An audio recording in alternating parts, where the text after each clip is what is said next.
Добрий день, чистовані русини! В ефірі аналітична програма «Недосказаної». З вами я, Олена Копенець-Барта і отець Дмитрій. Добрий день! Добрий день, дай Боже, всім нашим русинам і русинкам. Недавно Перший кабельний учинив файну програму за нефайну бесіду за русинов Івана Крулька. Тоді редакція взяла у многих людей інтерв'ю, у котрих русини возмущалися за то вшитко, що недобрі повілося. Це варто нам тепер розширити і углубити цей вопрос, аби знати найліпше за русинів на цілу Україну. Коли виходець із русинського села висказується у своїх висказуваннях на цілу Україну, що русинів не є і русинів вигадали, то думаємо, що так може лише казати чоловік, який себе витирає із історії свого села і свого краю. Ясно, що передача була добра на Першому кабельному, нам лим остається деякі моменти недосказані добавити. Но перед тим, щоб розуміти красоту нашої русинської історії, споминаймо, як висказався за русинов у древності Ференц Ракоци. Вот, цитую. «Трудно представити собі порив і радость, привлекший народ со всіх сторон після того, як розпространилася вість про моє прибиття на Мукачівську землю. А вони, русини, збіглися толпами, принося хліб, м'ясо і прочі припаси, нужні для снабження. Їх супровождали жони, діти, ще здалека. Коли увиділи мене, вони, русини, ставали на коліна, осеняя себе по-русинськи, по православному кресним знаменням. Вони плакали від радости, і у мене виступали сльози. Для вираження своєї вірності і любви цей народ русини не ограничився тим, що приносив по мірі своїх можливостей провіант. Но отослав домів своїх жон і дітей, вони вступали в моє ополчення і більше мене не лишали. За недостатком оружия вони вооружалися саблями, вилами, косами і виражали готовність жити і умерти в місті зо мною з Ференцом Ракоці. За пару днів число моїх військ виросло до 3000. Воодушевление русинов, превышающее все ожидания, возрастало и с каждым днем. Удивительно красива історія нашого народу. Про нього остались такі прекрасні висказування, і вдруг ні історик, ні лінгвіст каже, а то неправда, а того народу не є. Впрочем, напоминаємо всім в Україні. В нашій державі не существує державний орган, який би определяв національність чоловіка і видавав йому відповідний документ. Саму національність у нас сам определяє чоловік по мамі. Материнський язик є головний язик у життю. Є державна мова, не треба путати із материнським язиком. І іменно за те, що в Україні не є такого органу, який определяє нашу національність, ми, русини, лише заявляємо, що ми русини, а держава і влада не сміють навіть і ікнути прийняти до уваги і створити умови для розвитку русинського язика, культури і необхідного для допомогти у фінансуванню. Так би мало бути. На жаль, замість нас в Україні із 1991 року національність стали определяти нам політики, спецслужби. Кстати, спецслужби то були ті всі, що перетягнулися з старого КГБ, оті старі більшовицько-комуністичні такі собі найманці. Ми віримо, що всі люди, які виступають проти русинов, вони будуть перед судом, рано чи пізно. Но скажемо також, що не в Україні перші почали не признавати русинов. Були б ми неточні. Спомнимо про історію. І так, проти нас русинов, іменно чеські масони у 19 році первими почали творити проби асиміляції русинського народу. Який був у них розчет? Всегда думали мы, ну почему? Всіма любимий перший президент Першої республіки Масарик вдруг почав вести себе проти русинов. І іменно як? Уже наші русини стали граждани Чехословакії. Уже у Генеральний статут, то есть Конституцію, вписані права, що русинський народ, який, маючи право на самоопределення, определив себе як народ, свою територію на юг від Карпат, попросився у состав Чехословакії на правах найширшої автономії. Іменно з тим текстом і 57 держав світу на Сен-Жермені то підтвердили.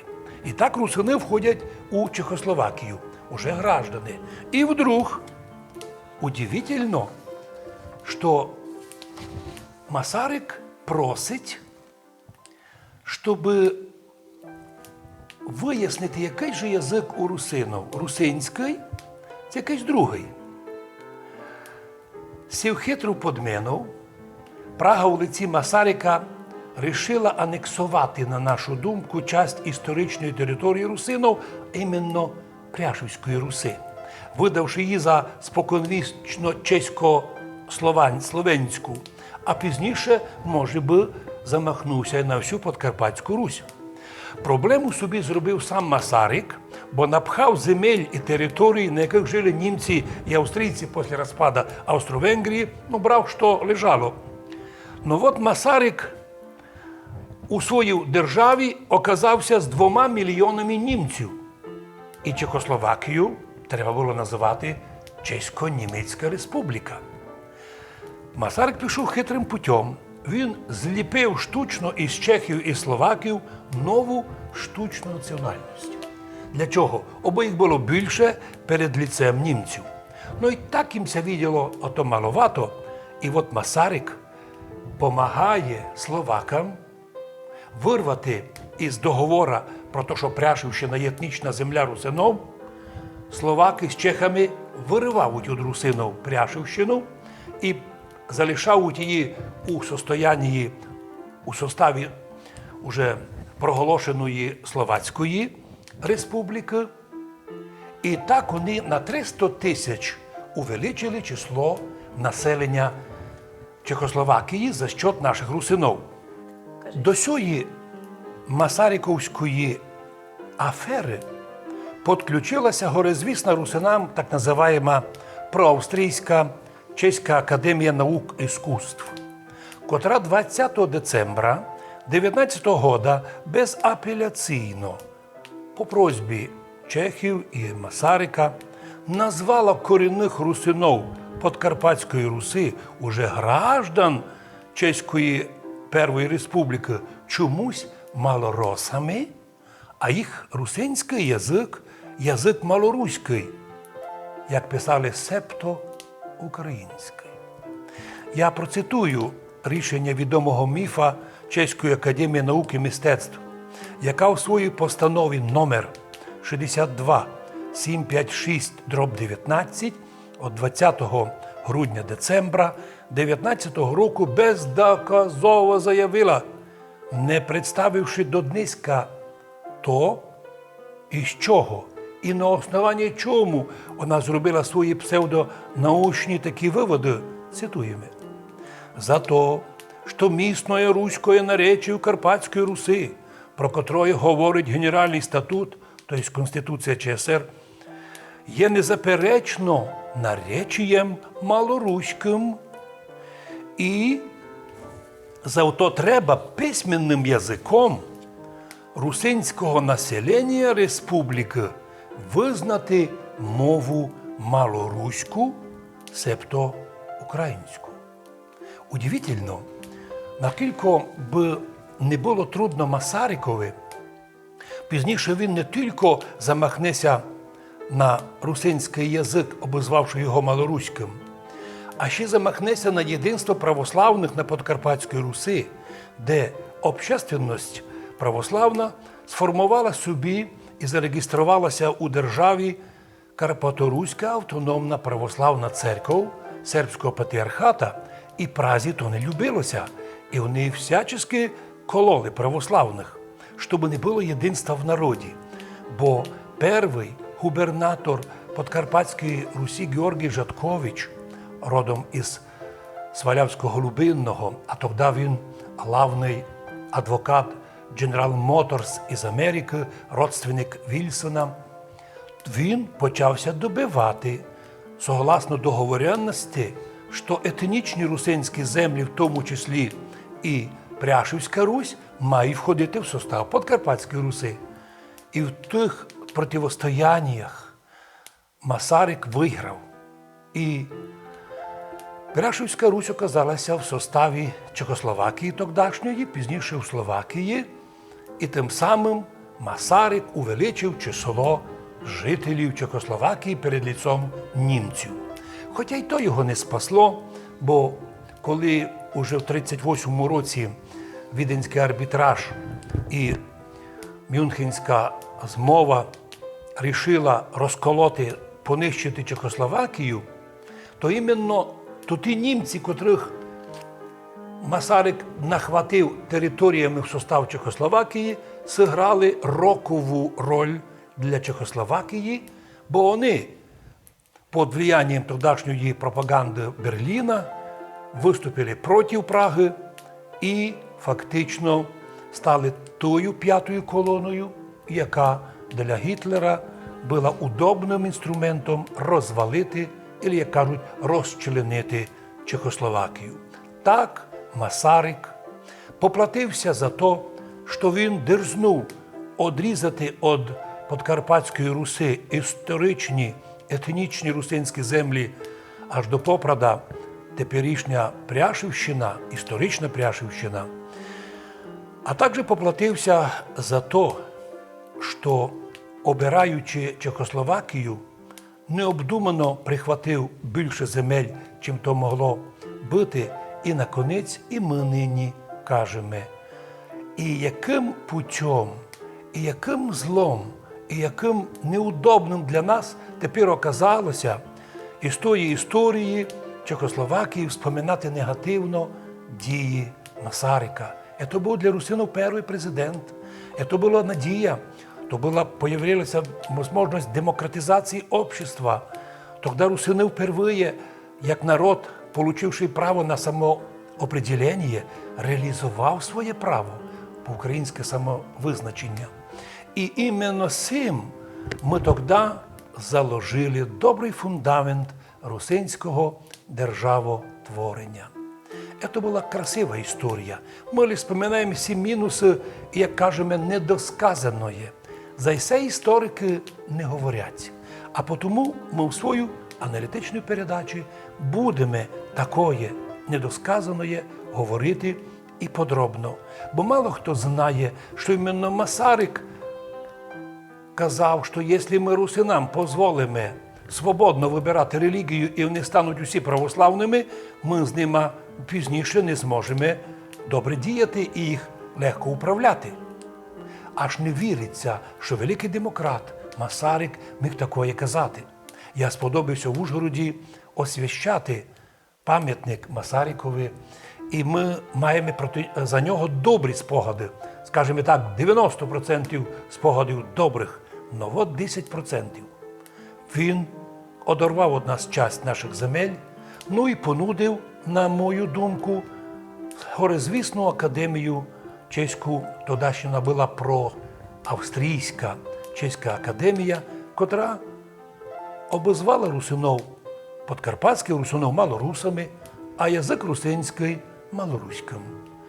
І іменно, коли споминаємо Ференца Ракоці, коли той знав язики различні, мадярський і французький, і, навірно, великолепно володів русинським язиком, він споминає так добре про русинов.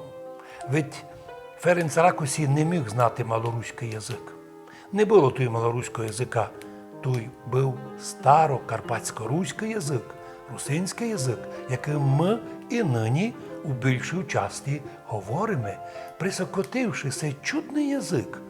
А сама Чеська академія вийшла в історію як клеветниця, яка питання, котре вона серйозно не ізучала, виставила угоду політикам. І так, ніякий русинський язик не малоруський. Похожий є, ясно, бо похожі ми всі слав'яни.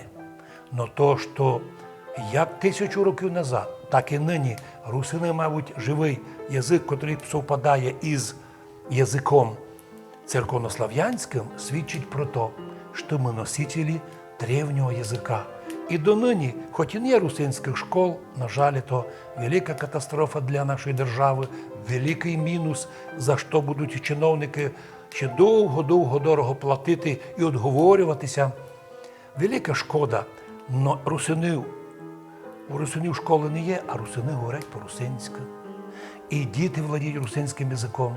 І не боїмося знати державну мову і українську, любимо її. Но іменно наш русинський язик – це чудо із чудес. Боже, благослови наших русинов, щоб пам'ятали, що всі наші слав'янські язики – це братські язики, в тому числі язик малоруський. Но помнили, що наш язик русинський – це віддільний язик, сформований в інших условиях, віддільно оторваний від Київської Русі 1000 років, таким файним сформувався, що ми днеска іншаки не можемо красно висловитися не по-своєму, по-материнськи, по-нашому. Слава русинському народові, хвала йому за його добрі твердость його у язиковій в вірі, в культурі. Ну, а наша бесіда найся розвивать і далі, бо на ній дуже нині тисячі стихів написали наші русинські поети і писателі. На цьому аналітична програма «Недосказаное» завершена. Пишіть нам, що це ще обстало недосказаное. Будьте здорові! Будьте здорові і з Богом святим!